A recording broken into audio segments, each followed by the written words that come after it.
सभी अपने अपने विचार रख रहे हैं। तो जब से देश में प्रधानमंत्री के रूप में माननीय मोदी जी ने काम करना शुरू किया, तब से लगातार पहाड़ को आना भी और पहाड़ से यहाँ आना भी दोनों ही आसान हो गया है।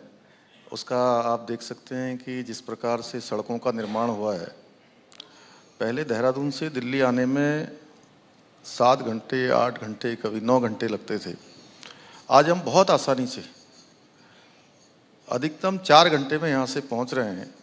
और आने वाले समय में जो एलिवेटेड रोड बन रही है, मुझे आपके चैनल के माध्यम से आप सबके बीच में कहने में खुशी भी हो रही है कि दिल्ली से देहरादून की जो फ्लाइट है, आने वाले समय में वो बंद न हो जाए कहीं। क्योंकि जो दिल्ली से देहरादून का सफ़र है वो मात्र 2 घंटे में पूरा होगा।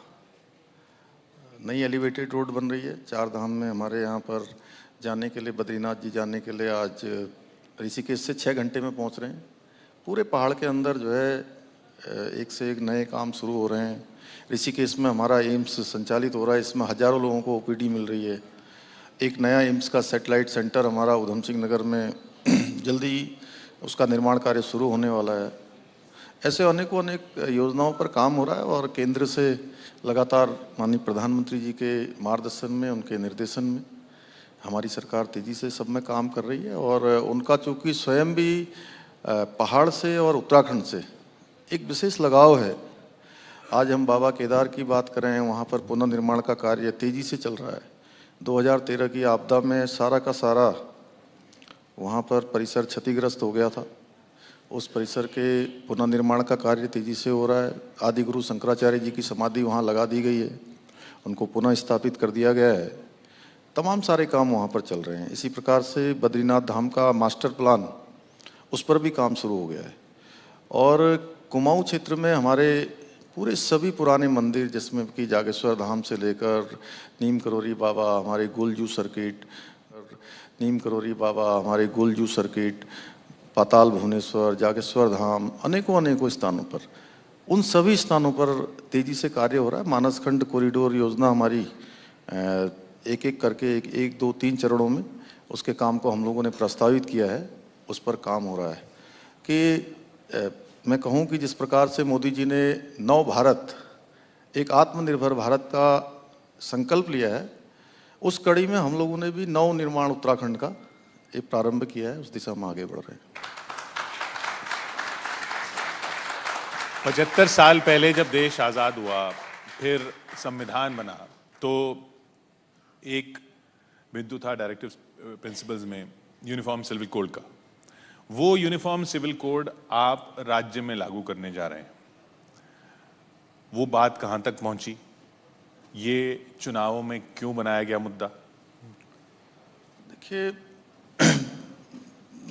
चुनाव से पहले चूंकि हमने ये उत्तराखंड की देवतुल्य जनता के सामने कि उत्तराखंड देवभूमि है, उत्तराखंड जहाँ गंगा का प्रदेश है, देवों का प्रदेश है, सैनिक बाहुल्य प्रदेश है।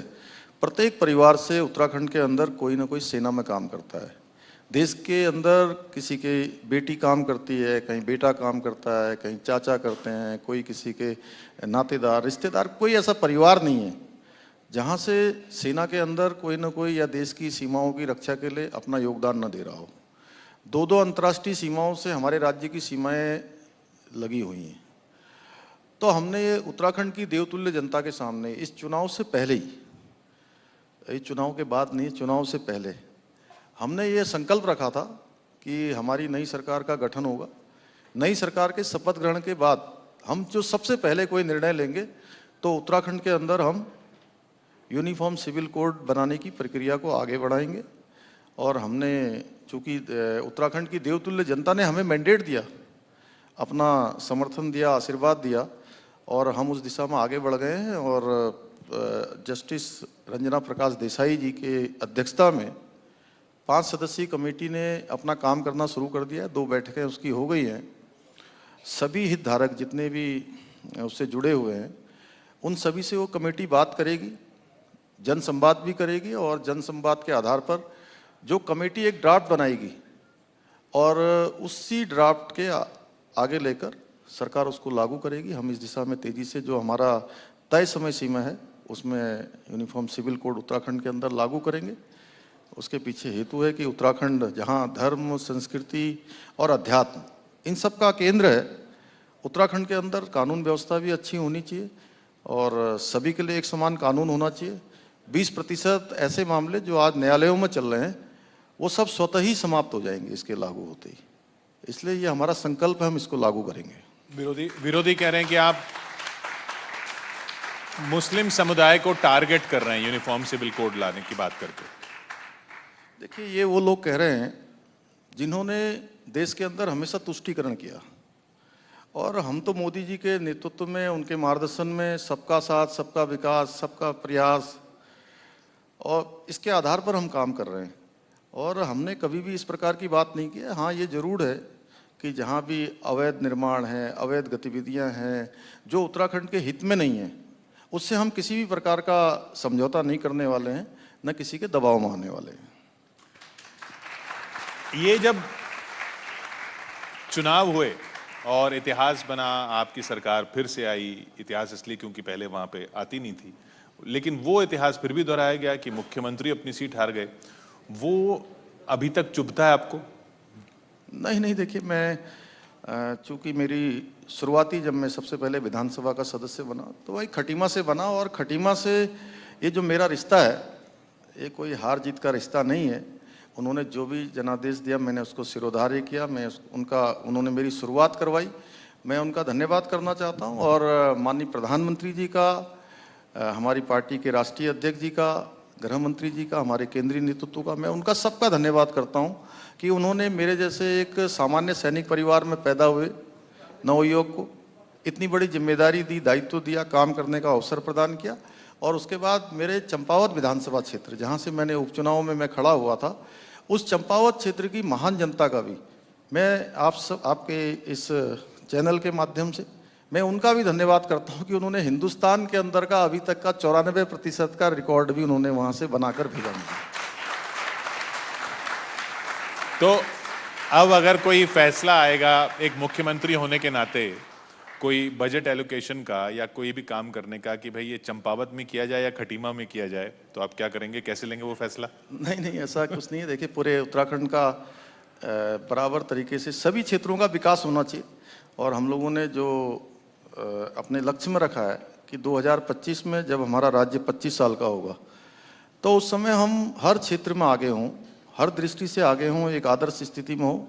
तो उसके लिए कोई एक विधानसभा क्षेत्र में काम करने से नहीं होगा, वो सभी विधानसभा क्षेत्रों में समान रूप से काम करना होगा। एक बड़ी चुनौती जो देश के सामने है और खासकर पहाड़ी राज्यों के सामने है, वो है पर्यावरण की, क्लाइमेट चेंज की। बार बार हम देख रहे हैं लैंडस्लाइड, कंक्रीट के जंगल बन रहे हैं अब पहाड़ों में भी। तो विकास और इसको बैलेंस करना, पर्यावरण को, ये इस चुनौती से उत्तराखंड कैसे निपटेगा? देखिए, ये चुनौती केवल उत्तराखंड के अंदर नहीं है, आज ये पूरे देश के अंदर ये चुनौती हो गई है।